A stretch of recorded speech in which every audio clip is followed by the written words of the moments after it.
बिस्मिल्लाहिर्रहमानिर्रहीम, अस्सलाम वालेकुम, welcome back to my channel.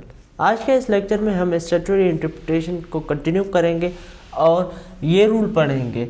अब ये एक लैटिन टर्म है, इसका मतलब क्या है ये भी आज के इस लेक्चर में हम समझेंगे। तो चलिए स्टार्ट कर लेते हैं। अब इस लैटिन टर्म का मतलब है to express one thing is to exclude another.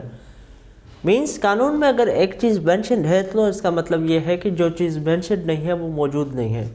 आप कहेंगे ये क्या है, तो इसका भी एक एग्जाम्पल के साथ समझते हैं। लेकिन एग्जाम्पल से पहले हम ये समझेंगे कि ये एक प्रिंसिपल है, लेकिन कभी कभार ये प्रिंसिपल अप्लाई नहीं होता।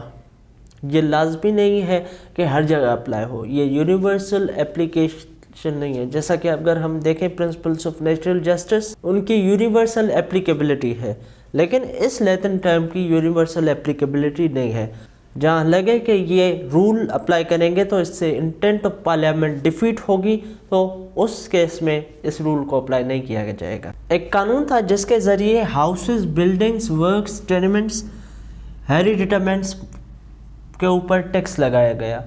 अब इस केस में आर वर्सेस मिडलैंड रेलवे में ये क्वेश्चन अराइज हुआ कि जो ओपन लैंड है, अब ओपन लैंड क्या उस पर टैक्स है या नहीं है। तो कोर्ट ने यही रूल अप्लाई किया और कहा क्योंकि वो यहाँ पे मेंशन नहीं है, लैंड के बारे में यहाँ पे मेंशन नहीं है, तो उनके ऊपर कोई टैक्स नहीं है। इसका मतलब यह है कि जो चीज़ एक्सप्रेस ना हो, वो मेंशन ना हो, तो वो एक्सक्लूडेड है। जैसा कि यहाँ पे लैंड इंक्लूडेड नहीं है, लैंड मेंशन नहीं है, हाउसेस मेंशन है, बिल्डिंग्स मेंशन है, वर्क्स मेंशन है, टेनमेंट्स मेंशन है, हेरिडिटामेंट्स मेंशन है, लेकिन लैंड, ओपन जो लैंड होती है वो मेंशन नहीं है। तो इसका मतलब ये है कि पार्लियामेंट की इंटेंट ये थी कि उसके ऊपर टैक्स नहीं होगा। तो ये था आज का हमारा लेक्चर, शॉर्ट लेक्चर था, तो आपको समझ आ गया होगा। Thank you very much.